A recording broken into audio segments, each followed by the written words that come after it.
या फर्री बोलते हैं। आप ये यहाँ क्या बोलते हैं? हमारे यहाँ गौड़ी का चलन नहीं है, इसलिए उसको दस ही बोलते हैं।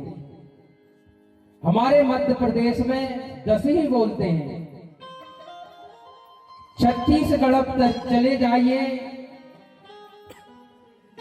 या सर्री बोलते हैं, और साउथ तमिलनाडु में जाओगे या आंध्रा में जाओगे या तेलंगाना में जाओगे तो वहां पर उधर फर्री बोलते हैं।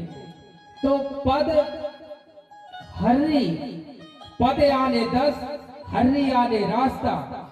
इसे गहराई से समझेंगे। जो चारों दिशा में जो सगा गए यानी 10 दिशाओं में जब फैले तो पद धन हर्री, पद यानी 10, हर्री यानी रास्ता। अब ये पद हर्री हुआ। पद हर्री इसका मतलब 10 रास्तों पर हमारे शिष्य शिष्या थी, जिसकी जंगों और लिंगों की ये 10 दिन में अध्ययन के बाद में और नॉलेज प्राप्त करने के बाद में 10 दिन के नॉलेज के बाद में जिसको मातृत्व का ज्ञान हुआ, उनको शादी ब्याह का ज्ञान हुआ। और पूरा जब ज्ञान हुआ युवक और युवतियों को, तो इनको पूरे कोयामोरी द्वीप में चारों दिशाओं में भेजा गया। और इसे कहते हैं कि 10 दिशाएं, और 10 दिशाओं को बोला गया है 10 फर्री यानी 10 हर्री या पद हर्री, पद हर्रा। अब पद हर्रा हुआ और बाद में उसको 10 हैरा कहा गया। 10 हैरा क्यों कहा गया? 10 हैरा का मतलब यही है, पद यानी 10, हर्री यानी रास्ता। यानी 10 दिशाओं में 10 रास्तों में गए जो शिष्य थे, इसलिए उस दिन को 10 हैरा कहा गया। 10 हैरा कहा गया। 10 हर्री से 10 हैरा कहा गया। जो आप दशहरा देखते हैं वह राम और रावण से कोई संबंध नहीं है। इसका राम और रावण से कोई संबंध नहीं है, उसका जंगों और लिंगों से संबंध है। जो हमारे समाज में आज नहीं जानना, या हमारे समाज में 10 दिनों तक ये हमारे यहाँ जानते हैं कि इन दिनों कोई त्योहार नहीं मनाया जाता है। हमारे यहाँ परमा से लेके पूर्णिमा तक या अगली परमा से लेके अमावस्या तक अगर हमारा समाज इस चीज को समझ ले कि किस तरह से हमारे यहाँ मिजान होते हैं, तो क्या होता है, अभी जब 10 दिन पूरे होते हैं उसमें क्या क्या लगता है। धान की फसल खेतों में पक रही होती है और उस खेत में पकती हुई धान की फसल को देख करके हमारा समाज, हमारे जो शान है वो अंदाजा लगा लेते हैं कि हमारे घर कितनी धान आएगी। और क्या मैं इस वर्ष अपने बेटा या बिटिया की शादी कर सकता हूं?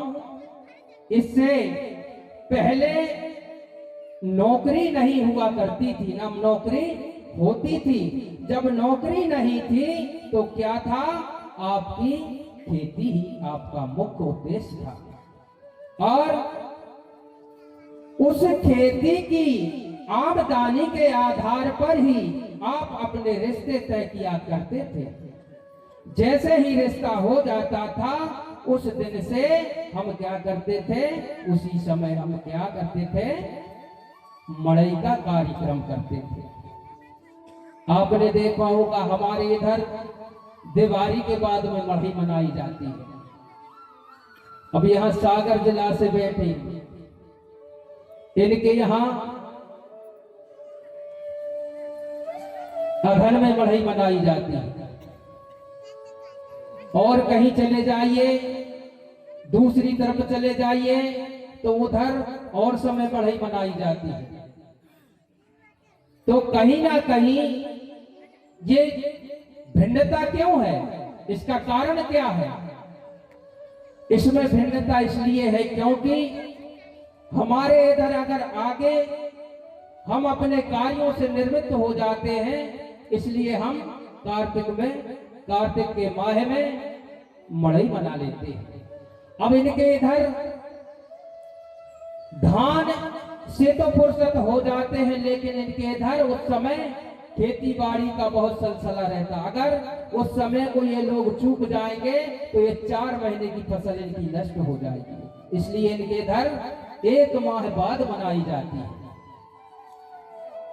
तो यहाँ हमारे इधर ये मड़ई का जो मिजान है, ये मिजान मेरा कहने का मतलब हमारे कोई अपने भी लोगों के लिए मड़ई जो क्या कहते हैं, मड़मिंग। अभी मैंने मड़मिंग की बात की। मड़मिंग ये गोंडी शब्द है। अब इस गोंडी शब्द का मड़मिंग, मड़ई, मड़ मतलब संबंध, ये गोंडी शब्द है। मड़मिंग का पहला शब्द मड़, मड़ मतलब संबंध, मीना मतलब रखना, संबंध रखना, इसको कहते हैं मड़मिंग। यहाँ पर आप अपने संबंधों को रखते हैं। किससे संबंध रखते हैं? अपनी बेटी या अपने बेटे का आप संबंध रखते हैं। आपका या आपके जवान बेटा बेटी होते हैं तो उनका संबंध लेके जाते हैं, उनका संबंध लेके जाते हैं। आप कहाँ जाते हैं? एक कॉमन प्लेस में, एक जगह पे जाते हैं। लेकिन अब व्यवस्था अलग हो गई है। पहले क्या करते थे और आज भी देखिए, जब तक आपकी 11 नहीं होगी तब तक आप कहीं रिश्ता तय करने के लिए नहीं जाते हैं। तो ये लिंगो जंगो जो है, इन्हीं को चंडी कहा गया है। किसको? जंगोदाई को। जो शंभू बाबा से मोरपाक उस समय कपड़े का आविष्कार नहीं था, तो काला झंडा बनाने के लिए ढाल में, उस बांस की लकड़ी में मोर पंख लगा करके जंगोदाई और शंभू बाबा के वहां पर गई हुई थी कि हे शंभू बाबा, तुम्हें ये हमको बताना होगा कि मातृशक्ति को सम्मान मिलेगा कि नहीं मिलेगा। शंभू बाबा उस समय इस पंचखंड धरती के राजा थे, राज्य चलाते थे। क्योंकि सगा समाज के बीच जा जा करके उन्होंने बहुत प्रयास कर लिए, लेकिन लोगों ने उनकी बात को नहीं सुना, नहीं समझा, उनकी बात को निकालते गए। फिर उन्होंने यही सोचा कि अब शंभू बाबा के समक्ष जाना पड़ेगा और शंभू बाबा से ही हमको न्याय मिल सकता है।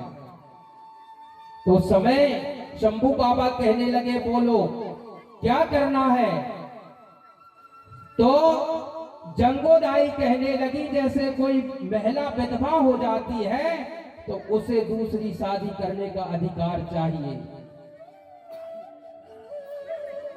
अगर पितृशक्ति को अधिकार है तो मातृशक्ति को अधिकार चाहिए। तो वहां पर शंभू बाबा ने अधिकार दिया था। क्या? ठीक है, अगर तुम्हारी इच्छा है तो सुनो,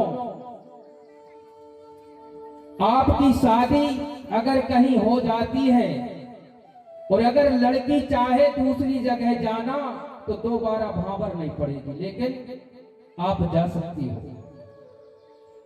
तो इस बात को स्वीकार कर लिया जाता है। जंगोदाई कहने लगी, ठीक है, मैं यही चाहती थी। और शंभू बाबा, किसी भी बिटिया को अगर कलंक लग जाता है तो ये भी मुझे सम्मान चाहिए। और हमारी समाज गंगा ही सबसे बड़ी गंगा कहलाती है, लेकिन उस गंगा को कोई नहीं जानते, नहीं मालूम कौन सी गंगा के पीछे भागते हैं। यानी समाज गंगा जो चाहे वो सब कर सकती है, कहीं जाने की जरूरत नहीं। लेकिन आजकल चल गया भैया, नर्मदा जी जाना पड़ेगा, कोई अनर्थ गलत काम हो गया तो नर्मदा जी जाना पड़ेगा, नहीं तो गंगा जी जाना पड़ेगा इलाहाबाद, तभी तुम्हारे पाप धुलेंगे। और ये पता नहीं ये दार भात वाली गंगा किस लिए है। अरे उधर जाएंगे 10,000 रुपए खर्च करेंगे, 10,000 की छोड़ो, नहीं मालूम कितने खर्च हो जाएंगे। उस गंगा में जाते हैं लेकिन फिर भी कुछ नहीं होता है। जब तक ये गंगा दार भात नहीं खा लेगी तब तक तुम्हारा तरनतार होने वाला नहीं है। उस गंगा को तो समझते नहीं है, इसलिए कहना है अरे असली गंगा को समझ ना पाए, कोई नहीं समझ रहा है असली गंगा को। असली गंगा को समझ ना पाए, नकली गंगा में डुबकी लगाए हो।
असली गंगा कोई नहीं समझ रहा है, लेकिन नकली गंगा में डुबकी लगाने के लिए सब जाते हैं। भैया तुम्हारा तिरंतार होगा तो ये दार भात वाली गंगा में होगा और कहीं होने वाला नहीं। दुनिया की गंगा में डुबकी लगा करके आ जाओ, फिर भी इस गंगा को तो दार भात तुमको खिलाना पड़ेगा। तो क्यों भटक रहे भैया दुनिया में? भटकने की जरूरत नहीं है, बस जय गंगा के हाथ पांव जोड़ लो। जय गंगा एक बीड़ी में भी निपटा सकती है। अरे एक बीड़ी तो छोड़ो, सिर पे हाथ ही जोड़ लो, गंगा माई मुझसे कुछ नहीं होता, चल तेरा तिरंतार हो गया। 10,000 रुपया खर्च करने क्यों जा रहा है भैया, क्यों जा रहा है? तो ये पहचान करने की जरूरत है। तो यही बात जंगोदाई कहने लगी, शंभू बाबा क्या ये समाज बैठ करके निर्णय नहीं कर सकती? शंभू बाबा कहने लगे नहीं, ये भी कह दिया मैंने, आज से समाज गंगा बैठ करके ये न्याय करेगी। और शंभू बाबा अगर कोई बालक माई बुरा हो जाता है, बिना माता पिता के हो जाता है, तो उसे भी उस घर परिवार की धन संपत्ति रखने का अधिकार होना चाहिए। ये बात शंभू बाबा ने उसी दिन जंगोदाई को दे दी थी। वही ढाल जो लेकर के गए थे, आपने देखा होगा एक ढाल बड़ी होती है और एक छोटी होती है। बड़ी ढाल जो होती है वो जंगोदाई की चंडी दाई के नाम की होती है, और छोटी ढाल जो होती है वो पार के नाम की होती है। जैसे हम मंडा में तोरण कसते हैं तो आप देखना तोरण जो लगाई जाती है वो भी उन्हीं के नाम से लगाई जाती है, माता और पिता, सल्ला और गागरा के नाम से। एक डंडा ऊंचा होता है और एक डंडा नीचा होता है। देखना यार, गौर करके देखना। और जो समझदार होते हैं ऐसे ही लगाते हैं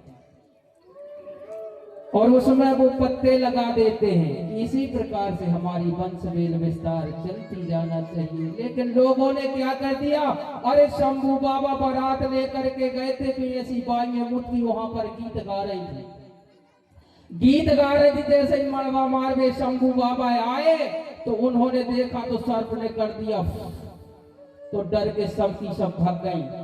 जब वो सब की सब भाग गई तो क्या हुआ, लोगों ने कहा बाबा ये उतार को तो रख दो। तो बोई बांधो कहाँ बेबनाप, तोरण में कौन बोई सांप। अरे भैया ऐसा कुछ नहीं है, मिजान को समझो, समझो उस मिजान को कि इसमें रहस्य क्या है। तो यही गांगो है, चंडी है। और आज भी आप देखेंगे, आज के परिवेश में उसको मिटा दिया गया है। कहीं भी अगर देखते, कहीं भी धून लगती थी, अगर देवी देवाला में झंडा लगाने के लिए खंबा गाड़ा जाता था तो 2 खंबे लगते थे और उनका आकार बनाया जाता था। शायद सियाने लोगों को पता होगा, 2 खंबा बनाए जाते थे, वो बनते थे महानीम की लकड़ी से, महानीम की लकड़ी से बनाए जाते थे। और दोनों खंभों में झंडा लगाए जाते थे, एक में सफेद लगाया जाता था और एक में लाल लगाया जाता था। लेकिन इस दर्शन को धीरे धीरे समाप्त कर दिया गया। वो खंबे किसके नाम के थे? वो जंगा और लिंगा के नाम के थे, जंग और लिंगों के नाम से। इस प्रकार से ऐसी ये लिंगों और जंगों की कथा है और ये लिंगों और जंगों की वार्ता है। तो इस चर्चा को मैं यहीं पर रोकता हूं और कल जो हमने चर्चा छोड़ दी थी, उस चर्चा को पुनः हम फिर आगे विस्तार देंगे। और उस चर्चा के बारे में कल हमने जो चर्चा छोड़ी थी वो ये 33 कोट देवताओं की चर्चा थी, 33 सगाओं की चर्चा थी। जो 33 सगा कली कंकाली के जो पुत्र थे, वो एक दिन जंगल में घूमते घूमते और भटक जाते हैं रास्ता। जब वो रास्ता भटक जाते हैं तो शंभू गौरा जब लौट करके अपने थाना की तरफ, अपने स्थान की तरफ आते हैं तो वो 33 बच्चे वहीं पर उनको मिल जाते हैं। जब वो है बच्चे वहां मिल जाते हैं तो शंभू बाबा उन्हें अपने थाना में या अपने स्थान पर लेकर के आ जाते हैं। जब वो लेकर के आ जाते हैं तो वो दंड वाला गौरादाई को परेशान कर देते हैं। जब वो है गौरादाई को परेशान कर देते हैं तो शंभू बाबा एक धर पटक तैयार करके और उन्हें गोली कछारगढ़ गुफा की तरफ ले जाते हैं। अरे गुफा झरो का बाहर हो, आपा निकलो जाए, करो पाए शंभु से किने सिला दई है लगाए। जब वो है गोह उस गुफा के अंदर चली जाती है। गुफा के अंदर जब वो गोह गई तो इधर शंभू बाबा ने देर ना करते हुए और उस गुफा के द्वार पर एक शिला लगा देते हैं। और वो गोह जो थी उस गुफा के झरोके से वो बाहर निकल आती है, बाहर निकल आती है। जब वो है बाहर निकल आती है, उधर राजगुरु शंभू से ज्ञानी उपाय विचार कर माता गौरा रानी के दुख को दूर कर देते हैं। उन्होंने उनके दुख को दूर किया। फिर राजगुरु शंभू से माता गौरा के पास लौट करके आया और कंकाली पुत्रों को सजा सुनाई और सजा सुना करके कहने लगा, हे गबरा, मैं सत्य कह रहा हूं, कंकाली पुत्रों को 12 वर्ष तक के लिए गुफा में मैंने बंद कर रखा हूं और मैं तब तक नहीं निकालूंगा उनको जब तक कोई ज्ञानी पुरुष मुझे मिल नहीं जाता। तब तक मैं उनको उस गुफा के अंदर रखूंगा। जो सत्य ज्ञानी पुरुष जिस दिन मिल जाएगा उस दिन इनको मैं बाहर निकाल दूंगा, उस दिन इनको मैं बाहर निकाल दूंगा। तो क्या? अरे कोयली कचार गढ़ स्वरूप मैं अब कहूँ बखानो, सुंदर प्राकृत गुफा जहाँ, परम धाम गण जानो। जिसे हम कोयली कछारगढ़ गुफा कहते हैं, उस गुफा के अंदर 33 बच्चों को शंभू बाबा ने बंद करके और आ जाते हैं और गौराताई को सारा वृत्तांत सुनाते हैं। उसी कथा को मैं आगे सुनाऊंगा। इसी बीच हमारे विजय जी एक छोटा सा गीत लेकर के आ रहे हैं, गीत का आनंद लेंगे, पुनः फिर हम आगे के विस्तार को सुनेंगे।